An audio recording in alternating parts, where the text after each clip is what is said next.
direito à cabeça. Deixa eu ver assim. Este staff não me agrada. Eu nunca... Quem é que contratou esta rapariga?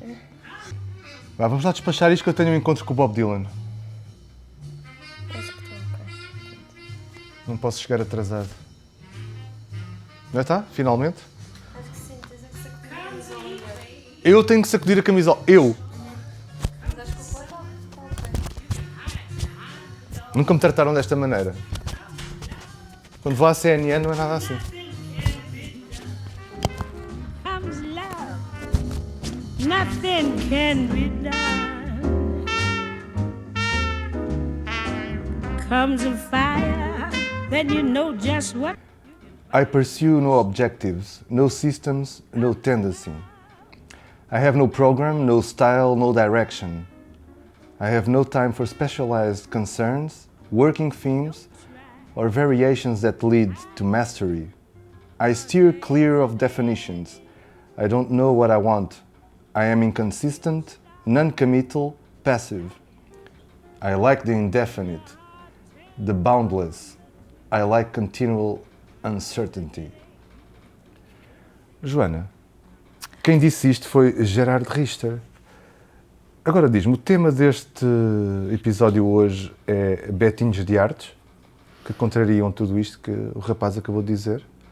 O que é para ti um betinho das artes? Estava à espera que me explicasses. Será que o Gerhard Richter Não é Gerard? é Gerhard? Eu pensava que ele era tipo um piloto de Fórmula 1. Não, ele é alemão.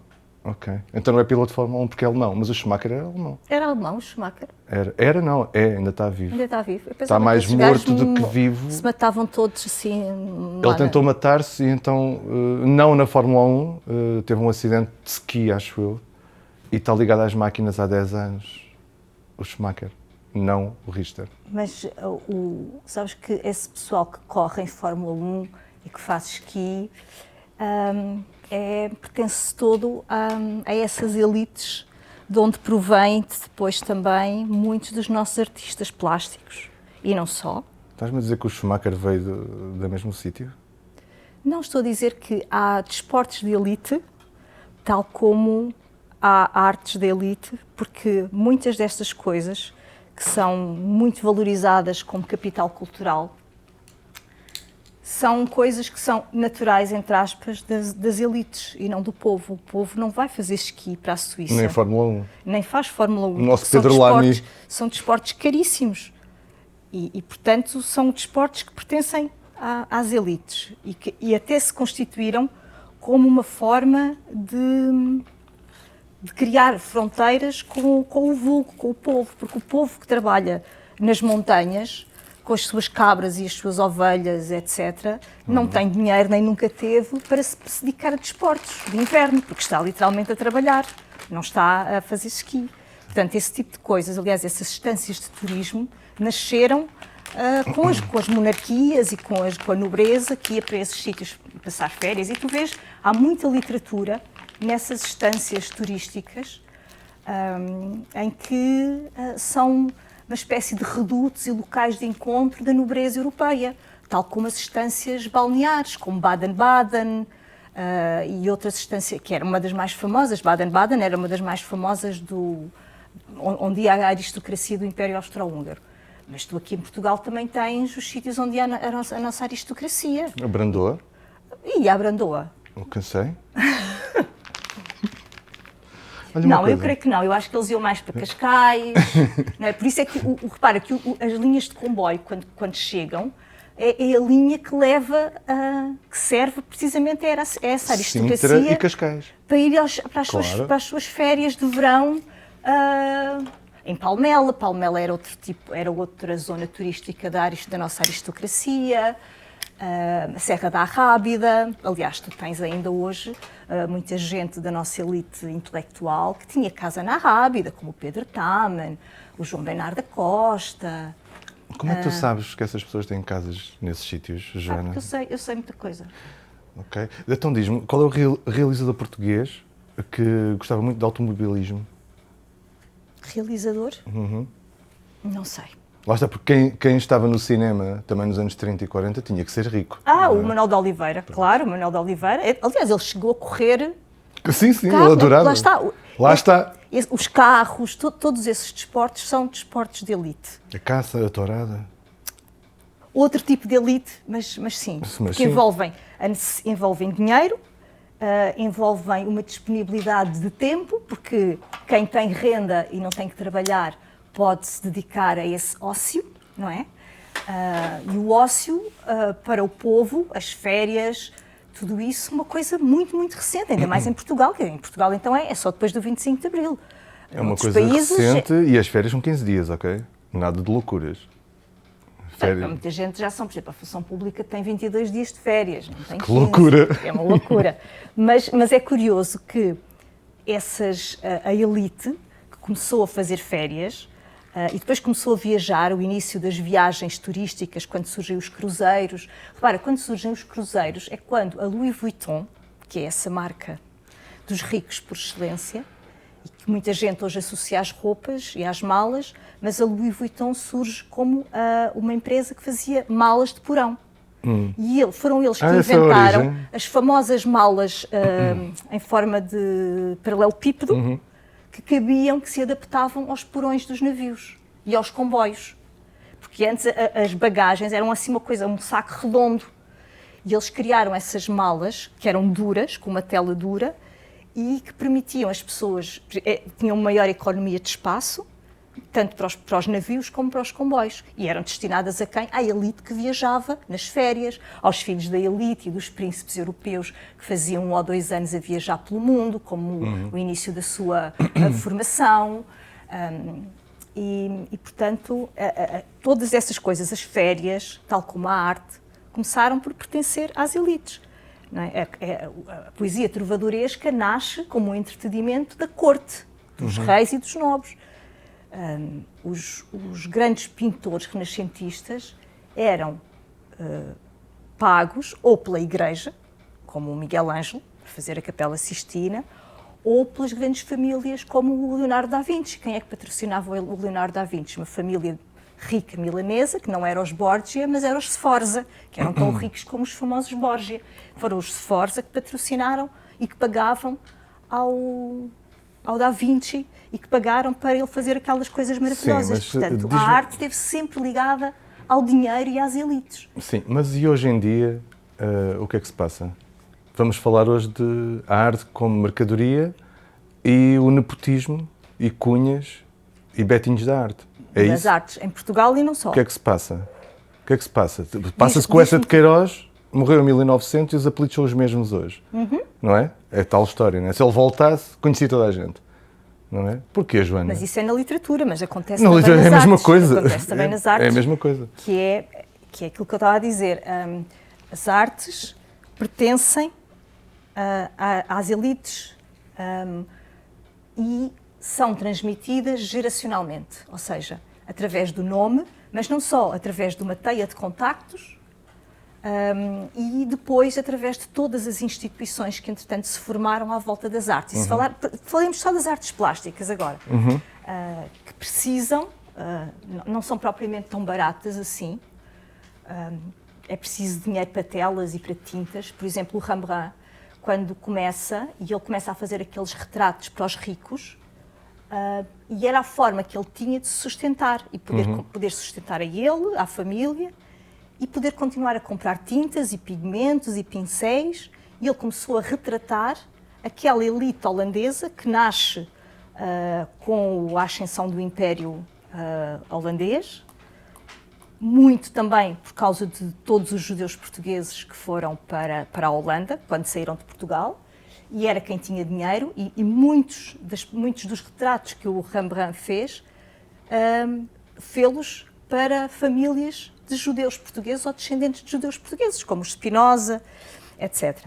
E depois, com a ascensão das instituições, como os museus, as fundações, etc., criou-se toda uma teia de interesses que atravessam o espectro, que vão do espectro artístico ou cultural ao político ou financeiro, que se incrustaram dentro dessas instituições e onde só entram os filhos das elites. Eu queria que me falasses disso, do privilégio. Aquilo que me falas naquele texto que enviaste, baseado no Bourdieu. Baseado no Pierre Bourdieu. O Pierre Bourdieu dedicou-se muito a pensar esta coisa do capital cultural, capital simbólico, e que são outra forma de moeda. Nós temos a tendência a pensar só no capital como dinheiro, mas há outras formas de capital, que é o capital simbólico, que também já falámos no outro dia em relação ao jornalismo e como as pessoas hoje em dia, através da chegada ao jornalismo, procuram adquirir um capital simbólico, umas porque não vêm de famílias ricas, de boas famílias, como diria o Mário Soares, outras porque vêm, mas já não ter dinheiro já não chega, é preciso também ter visibilidade, e a visibilidade e o reconhecimento hoje em dia são uma forma de capital cultural que as pessoas precisam de ter. E no meio das artes isso acontece, porque é completamente diferente quando uma criança cresce numa família com dinheiro, com disponibilidade de tempo para fazer férias, para ir a museus, onde as crianças crescem num ambiente em que os pais leem, em que toda a gente lê, em que as conversas têm um determinado nível de linguagem, de profundidade de linguagem, onde elas crescem no meio de conceitos já altamente abstratos, comparando, por exemplo, com crianças que podem até viver em Lisboa, e eu conheço, ou em Setúbal também tive, que nunca, duas cidades à beira-rio, onde as crianças nunca tinham visto o rio. E, portanto, repara o fechamento à cultura que há, porque as pessoas querem sobreviver, as pessoas têm que trabalhar, as pessoas não têm disponibilidade para conversar, as pessoas não leem, as pessoas têm consumos culturais muito irrisórios. Não têm tempo, não têm condições de vida para... Não têm condições de vida para estar ali a dar explicações às crianças, para ensinar isto, para ensinar aquilo. Mas eu queria te fazer uma pergunta. Os que nascem com esse privilégio devem recusá-lo? Percebes? Não se trata de os que nascem com esse privilégio devem recusá-lo. O problema é que o sistema está errado à partida. É preciso, pelo menos, ter a consciência que se nasceu dentro de um sistema que te privilegia, se tu vens de determinadas famílias, se tu te dás, se o teu pai ou a tua mãe já estão ou no meio académico, ou no meio artístico, ou no meio político, e, portanto, tens uma série de portas abertas e de tapetes vermelhos estendidos e não tens que fazer um grande esforço. E eles devem ter essa noção? Eu acho que deviam, pelo menos, ter essa noção. Não sei se têm. Mas como é que eles devem ter essa noção? Através da autocrítica. Através de uma coisa que é a cultura democrática, que não serve só como palavra para panfletária, para dizer, para cair bem nos salões. Mas eu não sei se as pessoas têm essa consciência e se fazem autocrítica, até porque não é fácil quando tu nasces nesse meio, é como nascer homem numa sociedade patriarcal. Tu não tens consciência, até porque isso te dá um privilégio e um conforto que se calhar é muito difícil para ti pôr em causa, porque estarias a negar a tua existência, a forma como tu pensas, as coisas que adquiriste. É como o racismo, é como termos que pensar que muito daquilo que nós temos como país devemos, em grande parte, ao tráfico de escravos, ao genocídio dos indígenas e tudo mais. Há aqui uma posição de conforto da qual as pessoas não querem abdicar. Mas é um facto de que neste tipo de arte e nas artes, há artes onde isso é muito mais óbvio, que são aquelas artes onde é preciso mais dinheiro. As artes plásticas, a música, tu precisas de saber tocar um instrumento musical para ser um virtuoso musical. As pessoas não põem os filhos a aprender música, quer dizer, não põem os filhos a aprender violino e não põem os filhos a aprender piano. Quem faz isso são as elites. E, portanto, é muito mais fácil alguém que tem uma vida dessas chegar à idade adulta e ter já um capital adquirido, não só de conhecimento na área, mas um capital cultural e simbólico que depois vai rentabilizar. E depois, para além disso, porque passou mais tempo a estudar, porque tem um ambiente onde lhe dá muito mais inputs culturais e intelectuais, onde há uma linguagem mais aprofundada. E depois, para além disso, tem os canais abertos, tem os caminhos abertos, porque conhece as pessoas e muito mais facilmente chega, por exemplo, a um museu. E como é alguém que já tem todas as suas costas respaldadas, essa pessoa que chega a um museu e expõe pela primeira vez, ganha logo um nível de aceitação e de reconhecimento que não venha necessariamente do talento que tem, da novidade que traz ao mundo da arte, mas do facto de estarem no seu ambiente, estarem no seu nicho ecológico. E, portanto, é muito fácil para estas pessoas serem consideradas os génios, as grandes, enquanto as outras, que têm que superar uma série de obstáculos para chegar aos mesmos sítios e que podem até ser tão boas ou melhores, mas não conseguem. A dificuldade de um jovem artista expor num museu em Portugal ou chegar a uma galeria de arte, se vem de lado nenhum, se é ninguém, como nós dizíamos, é muito maior. E isso faz com que a luta para estas pessoas seja tão grande e às vezes tão ingrata que as pessoas desistem e muitas vezes interiorizam a ideia de que não conseguem porque não têm talento, porque não são suficientemente bons, sem perceber que o problema não é o indivíduo em si, é todo o sistema que está construído para ele falhar. Eu visualizo sempre isso que estás a explicar como uma prova de atletismo de 100 metros. Em que essas pessoas que tu dizes que já estão privilegiadas à nascença partem à frente. Sim, que é aquilo que a meritocracia nega. A meritocracia quer nos convencer que nós todos nascemos com mérito e que se não... Temos todas as mesmas hipóteses e oportunidades. Temos todas as mesmas hipóteses e se não chegamos lá é porque somos incompetentes. Somos incompetentes, somos falhados, somos losers, não temos espírito empreendedor, não somos como o Cristiano Ronaldo, como dizia o nosso primeiro-ministro. E é curioso agora aqui o Cristiano Ronaldo e também falares do atletismo, que é, nós somos um país pobre que tem pouca tradição nas artes. Repara, mesmo Espanha tem uma série de artistas plásticos de uma dimensão, tens um Velázquez, tens um Goya, tens uma série de artistas que nós não temos artistas plásticos dessa dimensão, não temos. E passámos a tê-los muito mais recentemente, com a Vieira da Silva, com a Paula Rego, que é uma coisa muito mais recente. Mas, por outro lado, somos muito bons em desportos. E quais desportos? Os desportos que eram acessíveis aos pobres. O atletismo, os pobres corriam. Os pobres jogam à bola. É como os africanos, não é? Sim, sobretudo que vivem em zonas altas e fazem todos os dias, desde criança, não sei quantos quilómetros nas montanhas para chegarem à escola ou para levarem o gado não sei para onde e, portanto, têm uma amplitude de caixa torácica que lhes dá depois muitas vantagens em certo tipo de corridas. E é como os pobres a jogar futebol, porque qualquer miúdo joga futebol na rua. O Eusébio jogava, não é? Em Moçambique, nas ruas. Não com bolas de futebol, mas jogava. Com bolas de trapo, muitas vezes. Exatamente. Muitas vezes era o que havia. Era o que havia. Eu lembro uma vez, numa conferência do Jorge Silva Melo, que era um homem intelectualmente brilhante. Pode-se não gostar de muitas coisas dele, e se calhar é fácil gostar dele quando se é jornalista e se vai assistir aos ensaios de imprensa e se conversa com ele no fim.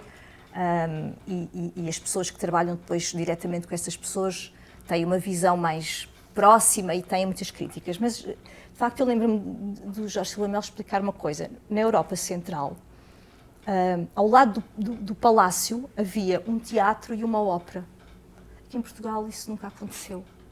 Os teatros e as óperas apareceram muito depois e não estavam ao lado do palácio. Ou seja, o poder, em certos países mais cultos, rapidamente sentiu necessidade de se rodear de arte.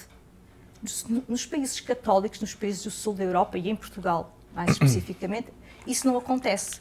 Tens nos teatros nacionais, etc., estão espalhados. Não há essa ideia de haver uma praça onde há o palácio e ao lado há as instituições culturais. E isso dá-lhes uma nobreza que nós aqui nunca tivemos. Depois, isso também acontece na Rússia comunista, em que o povo é massivamente educado para ir ao balé, para ir à ópera. E eu conheço uma rapariga búlgara, e ela, que vive ali em Benfica, e ela uma vez contava, quando eu comecei a ter que ir ao balé, nós íamos na escola, nós íamos sempre ver o balé. Aliás, muitas dessas cidades da Alemanha, da Áustria, desses países que faziam parte do Império Austro-Húngaro e depois do Império Soviético, têm teatros, companhias de balé próprios. Cada cidade tem a sua companhia de dança, não é? Como Portugal tem uma companhia de dança, que é do país. Na Alemanha, cada cidade tem uma companhia de dança e uma sala da companhia de dança e as pessoas vão semanalmente. E não há uma temporada de 3 em 3 meses, todas as semanas há um espetáculo e todas as semanas está cheio, todas as pessoas vão à ópera e todas as pessoas... Isso faz parte da educação das massas, se quiseres. Que aqui em Portugal não só não temos, como até temos medo que isso aconteça. Temos medo. As elites portuguesas têm um pavor terrível que a populaça, a canalhada, se aproxime destes meios artísticos, porque eles sempre pertenceram às elites e servem às elites para se distinguirem do povo. Exatamente. Exatamente.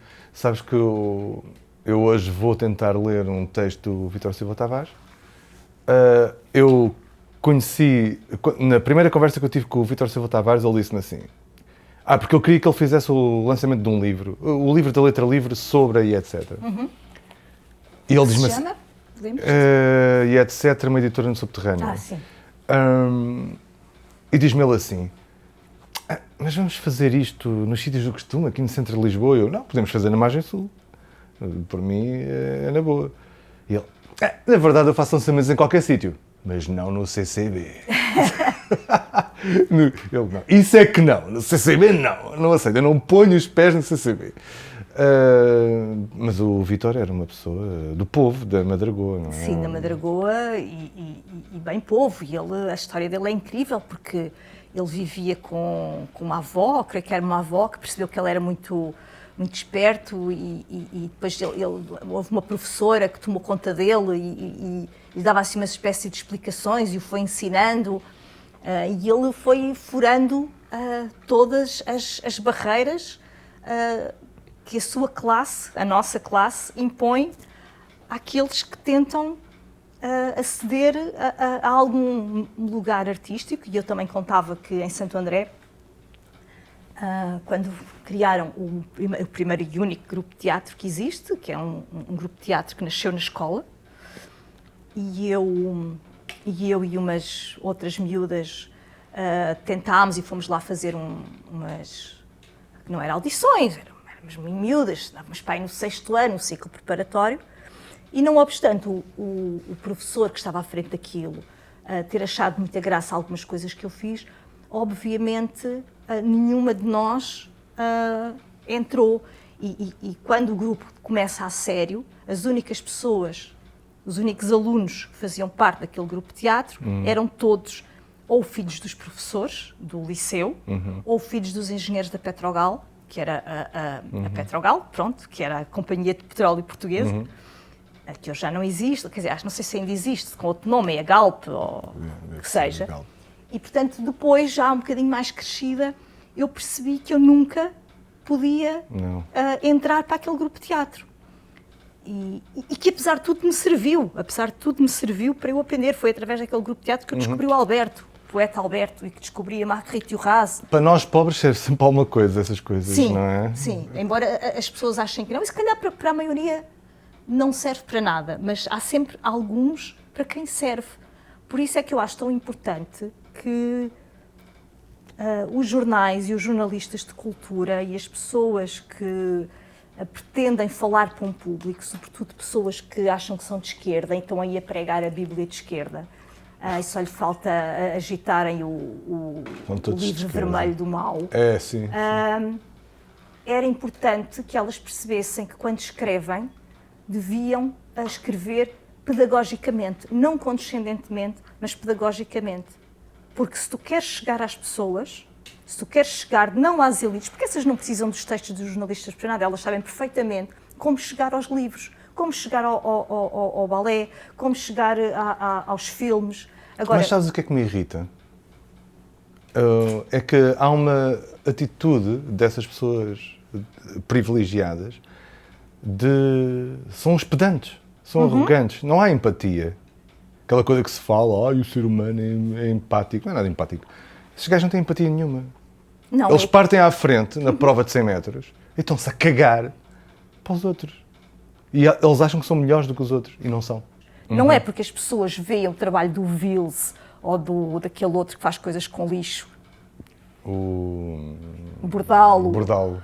etc., que são altamente Aquilo é levados horrível, ao aquela colo merda pelos é mesmo- média.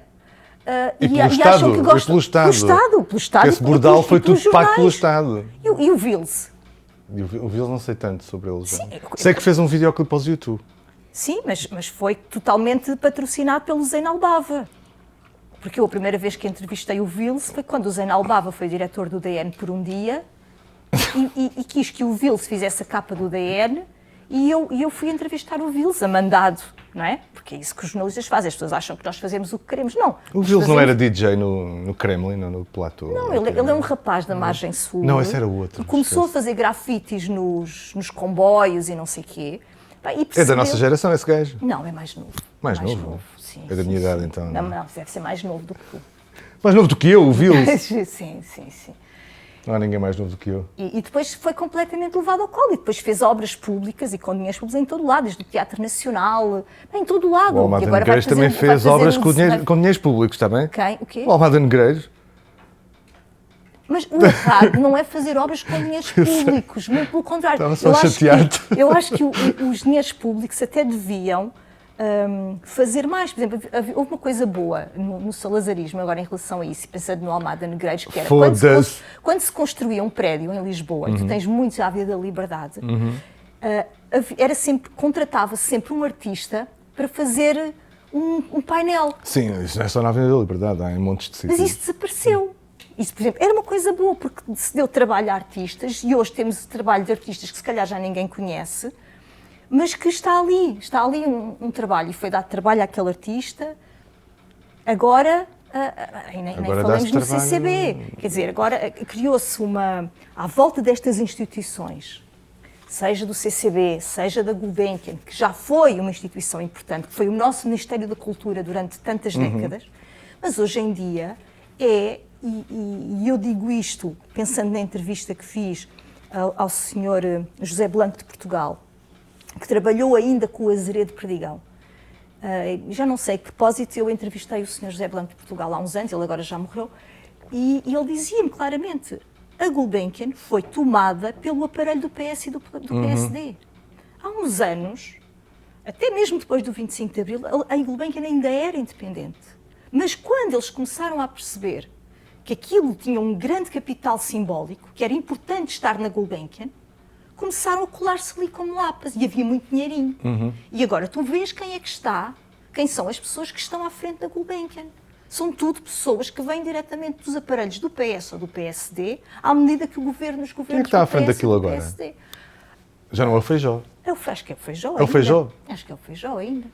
Portanto, todas essas pessoas, e depois é assim, se tiveres sorte, e se for uma pessoa minimamente culta e tal, podes conseguir fazer dali alguma coisa. Mas, de qualquer maneira, depois essas instituições ficam totalmente maniatadas por aquilo que são os interesses do poder político.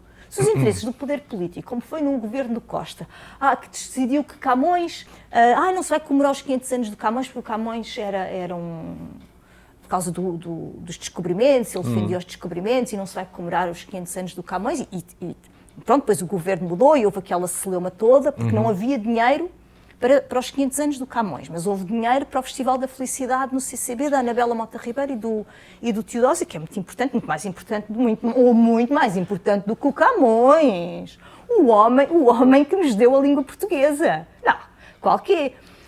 Mas, percebes, depois os dinheiros que estas instituições movem, que são dinheiros públicos, passam a ser canalizados consoante os interesses das pessoas que estão ali à frente. Por exemplo, o CCB, pode-se dizer o que se quiser de mal do CCB, mas enquanto o CCB esteve lá à frente, o Mega Ferreira, podemos saber que o Mega Ferreira era um gajo que tinha 10 mil esqueletos no armário, mas era um tipo... era um gajo intelectualmente sólido. Intelectualmente sólido. O Vasco Graça Moura, que depois foi lá posto pelo PSD, era um tipo intelectualmente sólido, que fizeram coisas muito boas ali. Recusou o novo acordo nos mails. Mas nos mails do CCD. depois sai o Graça Moura morre.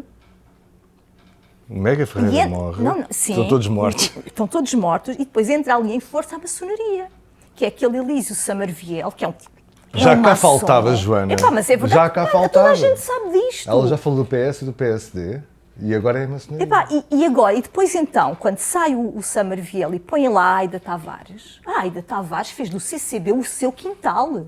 O quintal dela para ela fazer barbecues com os amigos e as amigas. Joana, vamos afunilar.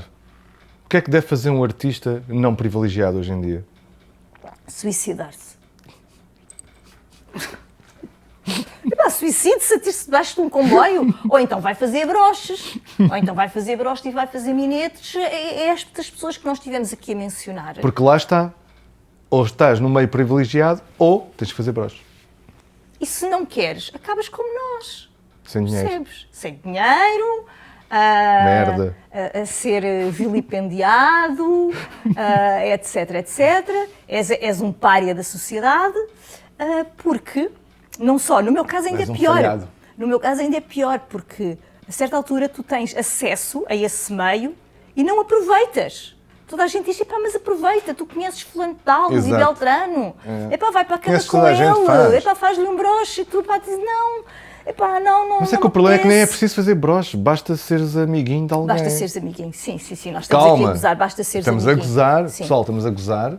Nem sempre é preciso fazer broches, nem sempre. É preciso fazer broches figurados. Exato, Há uns literais, há outros figurados, sabes? É outro tipo. Tens de ser Convidares- amiguinho. É convidar as pessoas para irem jantar à tua casa. Exato. Mas depois aqui há toda uma outra... Tens sempre de servir há toda alguém. uma outra atmosfera, porque estas elites que parecem muito democráticas, e que não são, não é? Parece que de repente... Então, aqui Têm em todos Portugal- muito e mente aberta e são todos de esquerda. Falando em Portugal do pós-25 de Abril, em que parece que estas pessoas e estas famílias e esta alta burguesia era toda antifascista, ou era toda fascista e no dia 26 de Abril era toda altamente democrática, mas a verdade é que eram eles que tomavam conta e agora continuam a ser eles a tomar conta, basta olharmos o nome das famílias, não é? Que são sempre os mesmos. Desde o século XIX, pelo menos. Ou antes. pronto. Porque depois é isso, as coisas não mudaram muito neste sentido, nem no regime monárquico, nem na Primeira República, nem no Estado Novo, nem no pós-25 de Abril. A esquerda compactua com isto.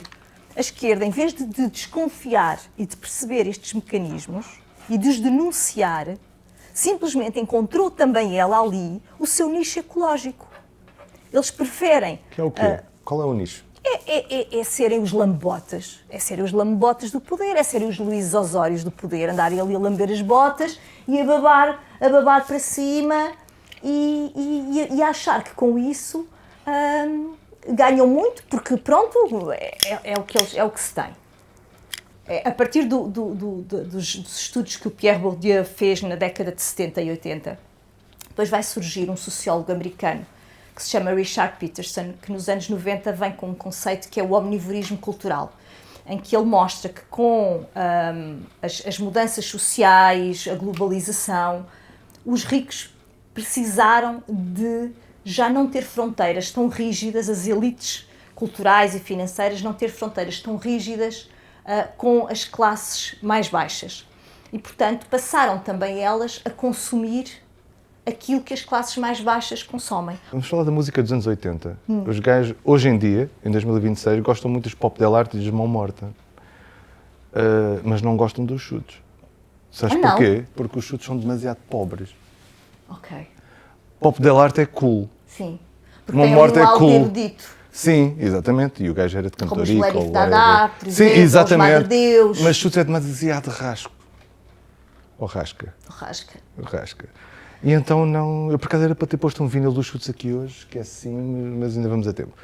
Portanto, há lugares onde eles não vão, não é? Há lugares onde eles não vão, porque aquilo era... Pá, o Tim é da Almada, foda-se. Ninguém é da Almada. Por exemplo, isso acontece, é uma pergunta, porque se acho que de música eu não sei nada, com os UHF ou com os São chungas. GNR, por exemplo. Não, os GNR são os queridinhos das Belas Artes. Ok. O Rui Reininho, foda-se, adoram, porque o gajo é mais plástico e é mais intelectual. É de Mas boas também- famílias, mas é de tam- boas famílias, não é da margem O sul. Reininho não é de boas famílias? Não, Acho não que sei. não, por acaso não sei. Mas Não, mas atenção, GNR é só o princípio que eles gostam, depois já não gostam, porque ficou muito famoso. Ficou muito popular. Ficou muito Pois popular, Isso é e outra depois- distinção engraçada, que é quando uma coisa fica muito mainstream, As elites já não gostam porque fica demasiado popular e, portanto, lá está, é preciso sempre haver uma distinção. Por mais que se fale em democracia, as pessoas precisam sempre de se distinguir das massas, da canalhada, do povo, do vulgo, sempre. É a natureza humana, não? Seja através... Não sei se é a natureza humana, se é a natureza... Eu Era não para fazer conheço advogado do diabo. suficientemente outras culturas, eu não conheço suficientemente a cultura japonesa, chinesa, a cultura dos países árabes, para saber se também é assim. É que nós, muitas vezes, o nosso mundo está muito organizado em volta daquilo que é o pensamento da cultura ocidental. E não quer dizer que seja assim em todo o lado. Mas, de facto, aqui nos países ocidentais, que é a Europa, e na criança degenerada da Europa, que é os Estados Unidos, as coisas são muito assim. Criança perversa. Aquilo que é muito popular passa a ser descartado por ser muito popular. Ou seja, quando o povo acede a uma determinada coisa, as elites retiram-se. E é assim sempre. Seja na moda, por exemplo, tu vês, há marcas de roupa que só as elites tinham acesso. Quando de repente começa a classe média a ter um bocadinho mais poder económico e começa Os novos ricos. Os novos ricos, repara, os novos ricos, e como isso é visto de forma pejorativa. Claro, obviamente, repara, os novos ricos são nojentos. São nojentos, os novos ricos porque as elites sempre foram passar férias. Isso é mesmo ao novo rico. Já tem 3 televisões em casa. Que horror. Não Um pode, só carro, nós é que podemos. E um Audi, e um Volvo, Exato. e etc. Só nós é que podemos fazer isto. Que horror. Mas é mesmo assim que acontece. E agora vê, com o espaço público e o acesso a uma certa visibilidade da palavra no espaço público também era algo que só as elites tinham acesso através dos jornais e da televisão, escrever nos jornais e aparecer na televisão. Com as redes sociais, de repente a palavra, a arena discursiva passa a ser acessível a toda a gente. E está toda a gente na praça aos gritos. E então as elites decretaram que o que é cool é estar em silêncio. É preciso não falar. É preciso retirar-se. Então agora tu vês em todo o lado. Mas ainda bem que eles se calem. Eles que se calem. Chique é estar em silêncio. Não partilhe a sua vida nas redes sociais. Esteja calado. Não participe. Viva fora das redes sociais. Portanto, é preciso sempre haver esta distinção. Porque agora quem está nas redes sociais é o povo. As elites não estão nas redes sociais, porque as elites têm os seus espaços para falar. Isto é uma grande confusão. Mas é assim que funciona. É assim que funciona. Lamento, mas é assim que funciona. Eu também lamento, lamento tudo. Outra coisa que está na moda agora é o quê? É a roupa vintage. Agora as elites só compram vintage. Já ninguém compra fast fashion. Não, de repente, é tudo em segunda mão. De repente, bem, é absolutamente nojento comprar coisas no grupo Inditex, já para não falar na fast fashion da Temu e da Shein e da AliExpress. E eles compram a mesmo. Então agora tu não há macaca e macaco que apareça aí a falar de moda ou que apareça na rua a ser entrevistado e não diga: eu tenho uma Dior, mas é vintage, era da minha mãe, era da minha avó. Comprei numa loja vintage. Depois é assim, é verdade, agora compram todos roupa vintage porque supostamente é mais ecológico e não estás Mas não compram livros vintage, os cabrões vão todos à FNAC. Ainda não, mas a literatura está na moda, olha. Está na moda a literatura? Sim, vai entrar na moda, já tenho lido sobre isso. A literatura vai ser esta coisa de sair das redes sociais. Não estou a sentir na minha conta bancária. Pronto, mas has de sentir, porque a sério? tendência é que as pessoas, agora, as elites, ao fim de 50 anos, comecem a ler mais, ou pelo menos a performatizar que estão a ler. Não? Os Chutes gravaram este álbum, que é o segundo deles, que é quase um mini álbum, porque não dava para mais. E eles escreveram assim neste disco. Nem com óculos quase vejo esta manhã. Os comentários de óculos. Passa para um 3. Este disco tem o nome de Cerco porque todas as grandes editoras recusaram o trabalho nele contido. Foi por isso gravado com raiva e determinação em pouco mais de uma semana.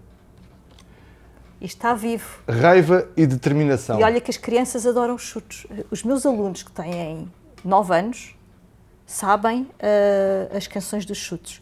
E agora eu estive a ler com eles o Monstrengo do Fernando Pessoa e expliquei-lhes o que era o Homem do Leme e o significado, o simbolismo do Homem do Leme. E depois que está neste álbum. Exatamente, eu disse, vocês gostam muito dos Chutes, porque eu já sabia. O Homem do Leme, de que fala os chutes e pontapés, é este Homem do Leme, que eles vão buscar precisamente ao poema do Fernando Pessoa.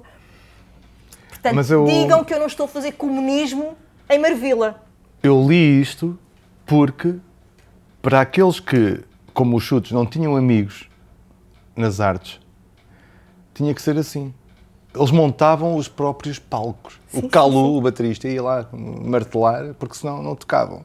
Estás a ver? E é muito engraçado que eles ponham isto no disco, que foi gravado com raiva e determinação, porque ao pobre só resta a raiva, a urgência e a determinação. Mas o pior é que já nem se resta, porque nós estamos tão mansos. Nós Estamos tão... muito mais... Olha, os Capitão Fausto tocaram agora para o Marcelo Rebelo de Sousa. E o Vils vai fazer o retrato do Marcelo Rebelo de Sousa. Pronto. Não sabias? Não sabia. Pronto. O melhor retrato foi da Paula Acho que o Marcelo Coelho. nunca esteve na primeira fila dos Chutos, como teve agora com os Capitão Fausto. Eu imaginava que o Marcelo só ouvia Mahler Mahler. e canto gregoriano. E a seguir, Enya. Hildegard von Bingen. Esta gente percebe muito bem que é outra coisa destas elites que têm acesso a estes lugares, é que eles, como têm acesso também ao poder político, sabem muito bem onde é que há dinheiro. E sabem muito bem ir buscar dinheiro para sustentar os seus projetos. Muitas vezes vêm dinheiros da União Europeia que ninguém sabe, mas estas pessoas sabem. E, portanto, logo no instante fazem projetos para sacar esse dinheiro, que supostamente ensinam jornalismo e coisas do género. E aquilo é uma treta. Claro que é. Aquilo é tudo feito para sacar Guito, e alguém dinheiro e alguém está a ganhar. E depois, quando eles põem anúncios para a pedir jornalistas ou a pedir estagiários, é a custo zero, porque não têm dinheiro para pagar. Mas tu sabes muito bem que estes projetos foram financiados com dinheiros europeus, que eles conseguiram através das suas redes de contactos, a sua networking. Porque a networking é fundamental neste tipo para sustentar este tipo de sistema artístico, onde só as elites conseguem fazer caminho. A Joana Não bebe um copo e quis. meio, pronto. Já está. Opa, ainda não falei do cleptoparasitismo. Não, Deixem-me falar eu do vou citar Joana cleptoparasitismo. Emílio Marques. Posso? Foda-se. Porque isto é muito interessante o que ela escreveu. É um resumo do Bourdieu. Do Pierre Bourdieu, sim. Que foi um autor que eu estudei muito para a minha tese de Eu mestrado. quero ler isto, porque como eu te disse, pronto, não tenho nada a acrescentar. Lê. Não tenho nada a acrescentar. A ideia de meritocracia no campo artístico revela-se profundamente atravessada por desigualdades estruturais. O discurso meritocrático tende a apresentar o sucesso artístico como resultado exclusivo de talento individual, esforço e gênio criativo. No entanto, para Bourdieu, aquilo que é reconhecido como mérito está fortemente condicionado pela distribuição desigual de capital cultural, capital social e capital económico. O acesso privilegiado às artes pelas elites constitui, antes de mais, uma forma de acumulação de capital cultural incorporado. O contacto precoce com música erudita, literatura canónica, artes plásticas ou formação especializada não apenas desenvolve competências técnicas, mas produz disposições duráveis, ajustadas às expectativas do campo artístico. Saltei uma cena. Estas disposições permitem compreender, apreciar e reproduzir os códigos considerados legítimos. Assim, o artista oriundo de meios socialmente favorecidos tende a apresentar-se como naturalmente dotado, quando, na verdade, beneficia de um longo processo de socialização cultural por via da sua pertença a redes de poder político, económico, castas familiares, etc. Há mais, mas não me apetece ler. Porque a seguir vou ler o Vítor. Ok. Sim, é isso. E agora... Castas, mostrando baby, castas, baby. São castas, mas é que funciona como castas. As pessoas não lhe querem chamar assim, mas são castas. Eu quero. São castas. Eu quero chamar Pronto. castas destes filhos da puta. São castas e são castas que também se apropriaram até daquilo que era popular. Agora, não tem nada a ver, mas eu lembrei-me agora de quando estava no sábado e escrevia coisas muito sobre moda, etc. Lembro-me que entrevistei uma miúda que era da família Champalimaud. Não era filha do Champalimaud, mas era sobrinha, whatever. E ela estava a criar uma linha de moda em que foi pegar nos bordados de Viana. Portanto, ela tinha dinheiro suficiente para agarrar e ir recuperar uma tradição eminentemente popular, não é? Que era feita pelas mulheres dos homens que Cães. emigravam. E depois ela vende aqueles vestidos com bordados de Viana feitos por mulheres de Viana a preços que são totalmente incomportáveis, não só ainda para as mulheres de Viana que fazem aqueles bordados, como para qualquer um de nós. Outra, aquelas cestas alentejanas, que eu cheguei a ter uma para levar o lanche para a escola, e que eram as cestas alentejanas, vocês provavelmente conhecem, que as mulheres usavam para levar o almoço para o campo, agora são um artigo de luxo feito por determinados artesãos que vendem sobretudo para o estrangeiro, nomeadamente para a França, e custam uma pipa de massa. Sabes porquê que isso Outra, acontece? as capuchas de Trás-os-Montes, que é uma coisa incrível. As capuchas, que era aquilo que as pessoas, os camponeses, não só de Trás-os-Montes, mas de toda a raia, tinham para se proteger, antes de haver o plástico. Durante milénios, as mulheres faziam as capuchas, que é uma coisa, uma produção incrível, que é, elas tecem a lã no tiar e depois a lã vai encolhendo tanto, que Tens se 30 torna segundos, Joana. 30 impermeável. segundos, Joana. 30 segundos. Se torna impermeável. Como? Elas põem a lã, a capucha, na água gelada dos rios, no inverno, e deixam a água a passar em cima da capucha, e ela vai encorpando,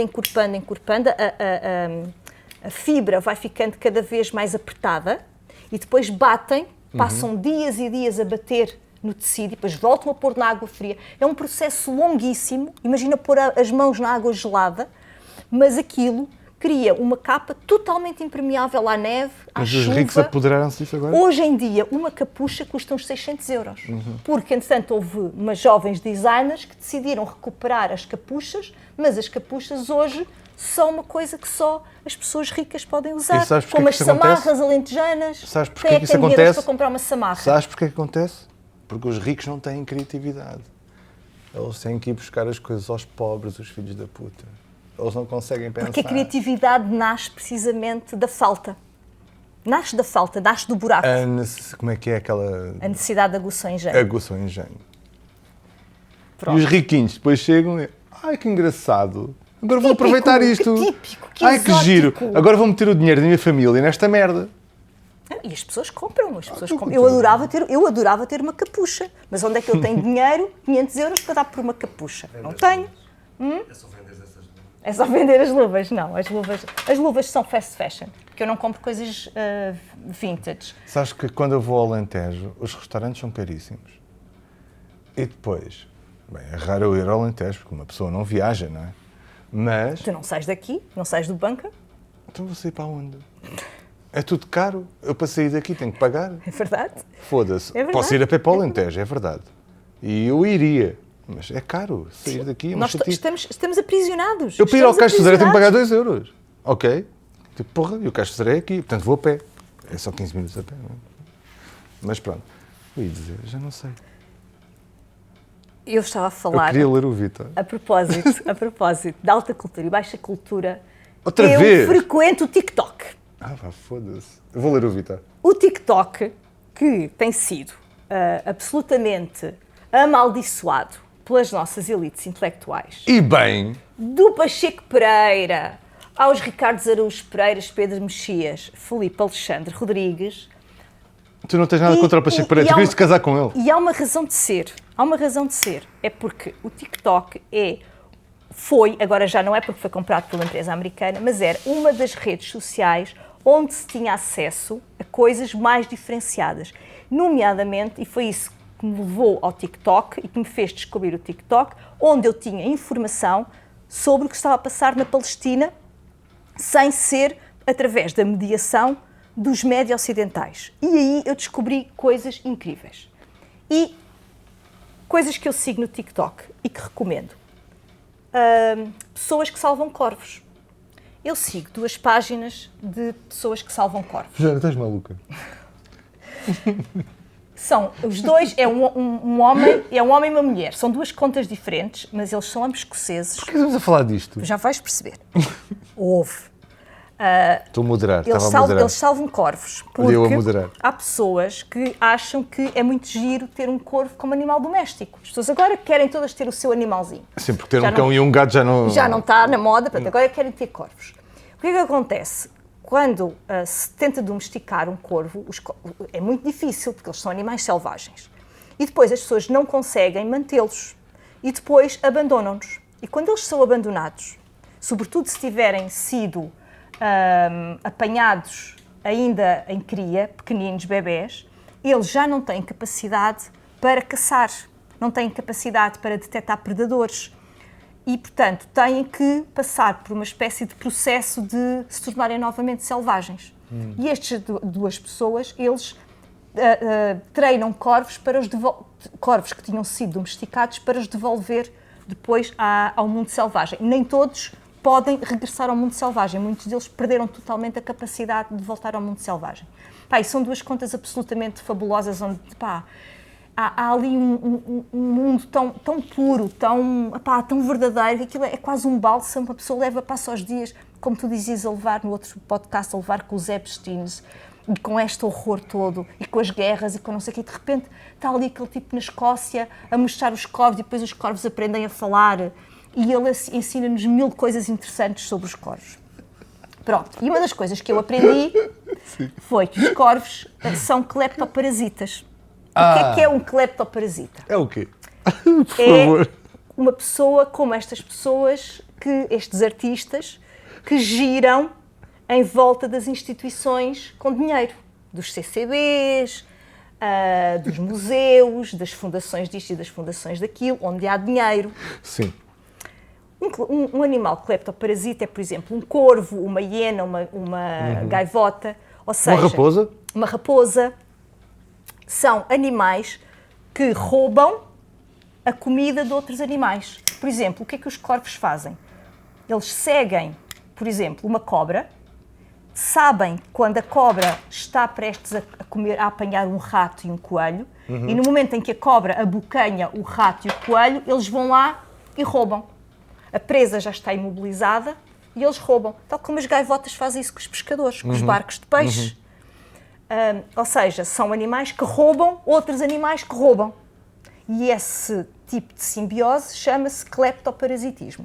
Eu aprendi isto agora por causa dos corvos e acho que é uma metáfora incrível para a nossa sociedade. Porque inclusive aqui, há uma outra camada ainda mais interessante e que eu acho que as pessoas vão perceber, que é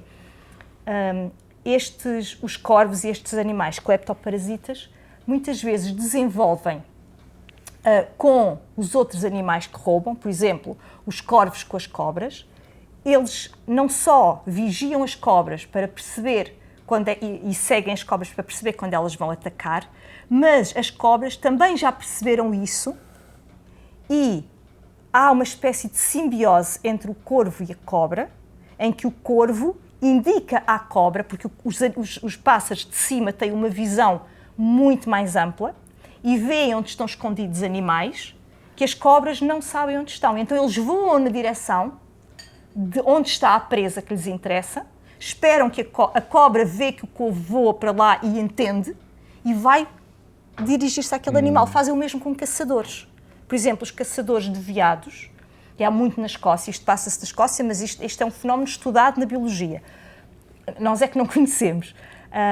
Os corvos percebem que os caçadores vão caçar e primeiro seguem os caçadores a tentar abocanhar restos, vísceras, etc. E depois passam a mostrar aos caçadores onde é que estão as presas. E este fenómeno chama-se cleptoparasitismo.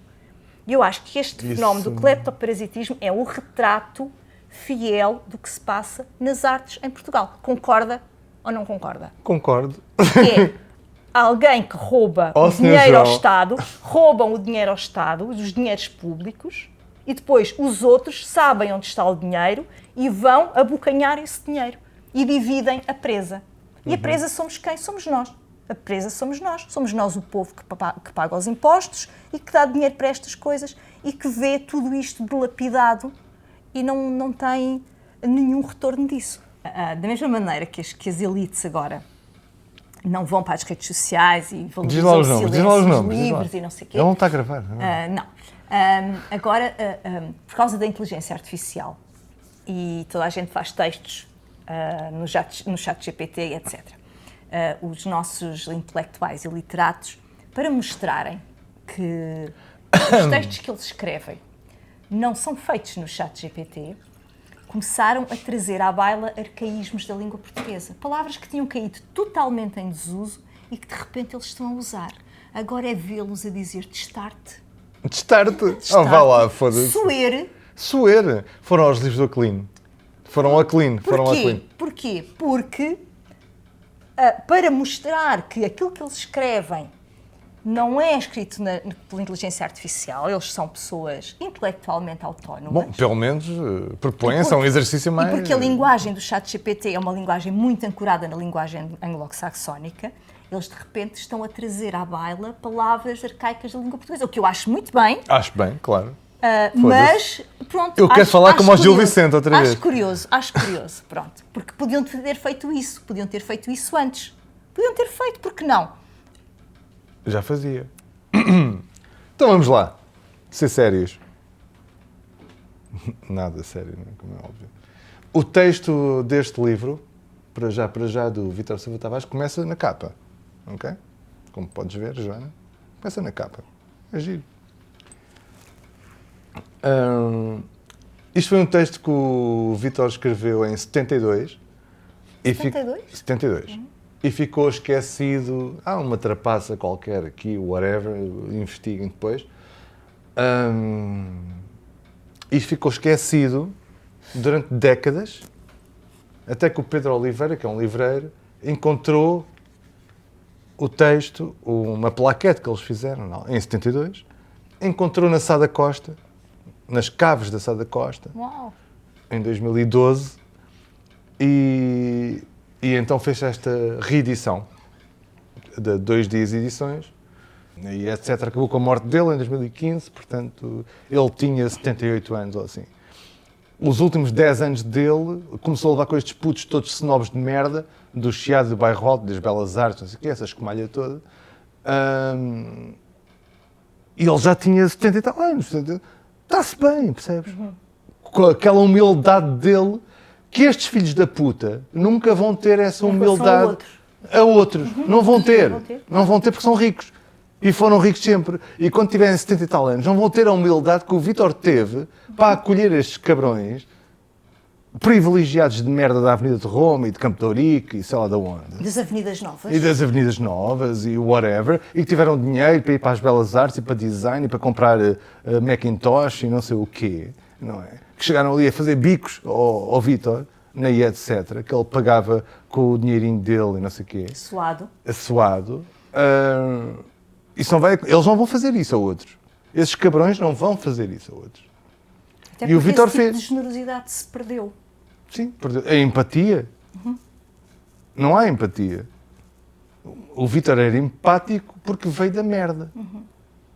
Porque veio de um bairro de merda, de pescadores, das gajas que vendiam sardinhas no Cais de Sodré. A avó dele fazia cordas na cordoaria. Sim, acho que a avó, assim. A mãe não sei, mas ele fala muito disso. Havia um pai marinheiro, o pai dele era marinheiro e tinha ido e não tinha voltado, e ele foi criado por uma mãe sozinha e por uma avó.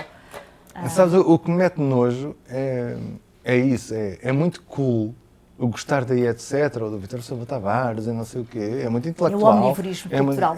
Completamente. Olha, estás a ver? Sem querer fui dar... Porque é um gajo que é pobre, o Vítor Silva Tavares era um pobre, não andou na faculdade, meninos, ele não andou em Belas Artes. Ele nem foi para a faculdade? Não. Não. Já, by the way, o Fernando Pessoa também não, e o Luís Pacheco também não. E a Agostina também não. Pronto, o Herberto Helder também esteve lá, o mas desistiu. Não, o Luís Pacheco também esteve no primeiro semestre da Faculdade de Letras, e nunca mais, pronto. O Fernando Pessoa também, acho, os inícios da Faculdade de Letras, ele esteve lá nos primeiros meses, mas também não. Pronto, mas isto é só snobs de merda que adoram estes gajos e que, na verdade, só querem... Isto é canibalismo. Bom, senhor compositor, faça o favor de compor, senhor leitor. Escrever é trampolinice, maluquice, crassa burrice, que chatice. Um tipo deixa de se ir andar na rua por aí, deixa de beber cervejolas com amigos e termossos, deixa de se preocupar com o fim do mês, deixa de ler o jornal sentado na retrete, deixa de namorar a tal do gostinho especial, deixa de viajar, bilhete 15 de autocarro. Deixa de bater a soneca dos justos. Deixa de ver a televisão que a RTP nos dá hoje, senhores. Amém. Deixa de resingar no café contra a bandalheira geral não desfazendo. Deixa de comer o rabo de pargo, deixa de ser cidadão normal, o que lhe permitem. Atleta no arame da vidinha e bico firme entre o polegar, o indicador e o médio. SG filtro, fumegando. Põe-se a macular a inocência estática do papel, a desenhar sinais, a vomitar palavras. Estas. Claro que podia dar-lhe para pior, sei lá, atravessar o Rossio nas horas de ponta e fardado de escoteiro a cantar o hino da restauração. Ou pintar quadros surrealistas para as galerias finas. Ou distribuir propaganda das artes marciais. É tudo a mesma coisa.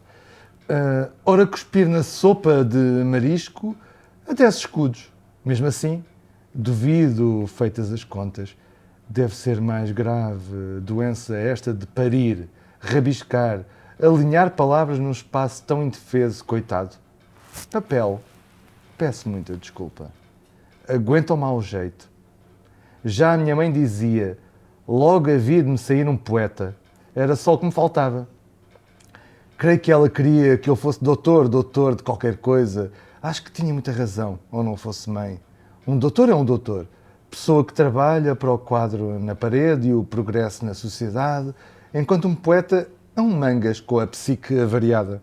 De certo modo parasita, coisa sobrevivente e pouco e tal. Como não podia ser doutor, acho que nunca fui rico, nem uma inteligência, nem bafejado pelas sucessivas vitórias da vontade, comecei a escrever sonetos para a nené. Sonetos à bocage, num caderno de papel almaço com uma rosa na página de rosto pintadinha a guache cisne. A mãe, pouco sensível aos tramelicos da minha vocação, abarbatou-me o sonetório e, Ana Magnani da Rua das Madres, afinfou-me com umas vassouradas. Pronto, contrariado, já não havia nada a fazer. Daí para a frente fui sempre para pior. Também não me importo. Vingo-me no papel, ora toma. Transfiro a minha incapacidade de ação para estas letras, aliás, uma desgraça. Dão-me para aqui. O mal é meu. Muito obrigado. Ainda tentei, ingênuo, aprender a escrever. Li romances e críticos literários, sem anotações à margem. Resultado, frustradíssimo com o meu quase analfabetismo, assustado com esta falta de talento que, será que, me aproxima da arte pobre, dei-me a escrever à balda. Assim. Bonito, bonito, não é. E agora vou passar um bocadinho à frente. Para onde? E eu que até poderia ser torneiro mecânico, ou vendedor de material cirúrgico, ou funcionário rabugento de uma repartição de finanças, ou jardineiro municipal, ou algo dessas coisas todas que as pessoas vão sendo, digo, vão fazendo, enquanto não morrem de vez. Isto não quer dizer que a função do literato, parece fica bem dizer-se, do trabalhador da escrita, não seja importante.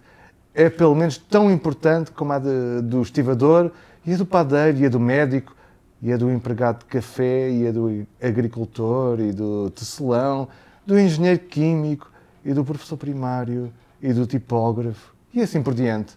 Só que eu, e não é para contrariar, sou um muito mau, vamos nada de exageros, um medíocre trabalhador da escrita.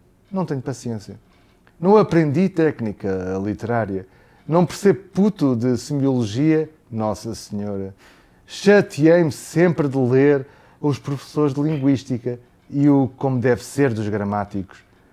Não consigo levar um texto direito do princípio ao fim. Distraio-me, sabem? Brinco e falo a sério. Meto os pés pelas mãos. Já não sei onde vou. Que burrices deixei atrás. Que asneiras direi daqui a bocado.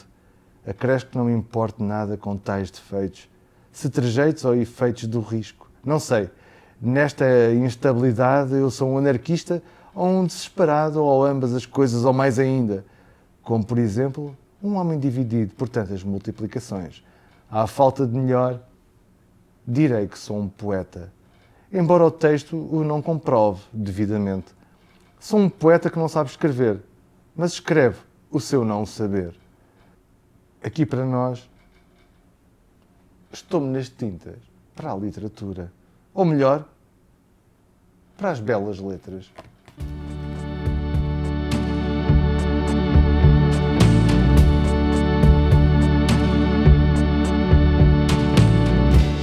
Não tenho ninguém para me passar o creme. O dia passou e pouco se percebe. O fumo vazio estancado aqui, deitado na areia.